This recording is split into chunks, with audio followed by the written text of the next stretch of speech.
Senhor presidente, ontem, ao apresentar o meu voto em separado, eu resgatei uma posição histórica nesta comissão, quando fazia oposição aos governos anteriores ao do meu partido, de que o orçamento impositivo, ele necessariamente, na sua definição, ele exigiria mudanças na maneira de fazer o orçamento, no caráter das emendas, chamando a atenção para que a imposição da votação do Congresso incluísse a questão de programa, subprogramas, projetos e grandes obras estruturantes do orçamento.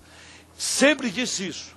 Portanto, o orçamento impositivo, para que ele não seja uma peça apenas de retórica e de pulverização dos investimentos, ele tem que acompanhar uma mudança que tem que estar na emenda constitucional sobre a elaboração, a votação, a execução e a fiscalização orçamentária.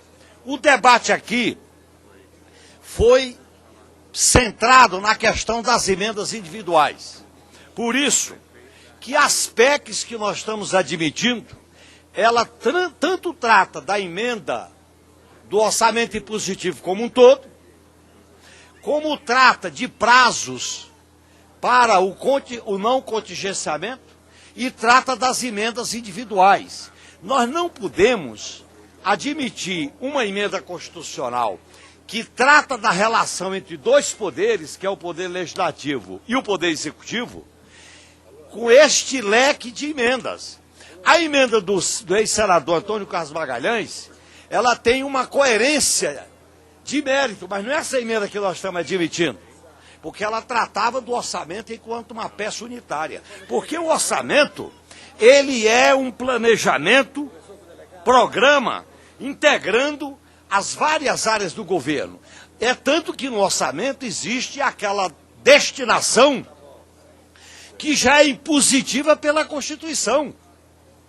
As destinações que estão no orçamento em relação às verbas, por exemplo, na Previdência, na saúde, o que está discutindo agora com a educação, inclusive de aumentar a dotação orçamentária, isso já é impositivo. Não tem autonomia do governo para mudar a dotação orçamentária desse programa. Eu entendo que esta proposta fere, com todo respeito aos meus colegas, a questão da relação entre os poderes. E para não ouvir aqui pessoas dizendo que é porque eu sou governo, e eu sou governo com muita honra, quando eu era oposição, e muitas vezes me recusei a apresentar emendas individuais, eu argumentava, como oposição, que o orçamento, para viabilizar a emenda do orçamento impositivo, nós tínhamos que alterar a relação entre os dois poderes, para isso não ficar capenga, não ficar uma coisa atrapalhada nessa relação de autonomia e harmonia entre os dois poderes.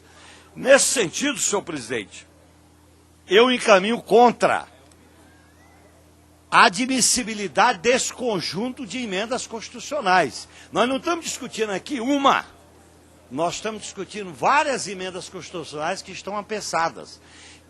Na comissão de mérito, nós vamos ter que fazer grandes debates. Agora, do jeito que estão essas PECs, do jeito que elas estão aqui, e certamente esta comissão vai admiti-las, elas vão servir apenas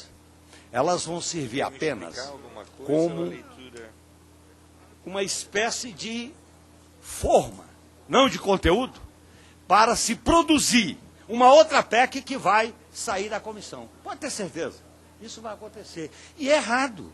Então nós não estamos aqui discutindo a admissibilidade do ponto de vista da relação entre os poderes, porque do jeito que essas PECs estão, elas confundem, atrapalham e atrofiam a relação entre os dois poderes. É tanto que os deputados, honestamente, sinalizam que querem o orçamento impositivo para as emendas individuais, não é a peça orçamentária como um todo.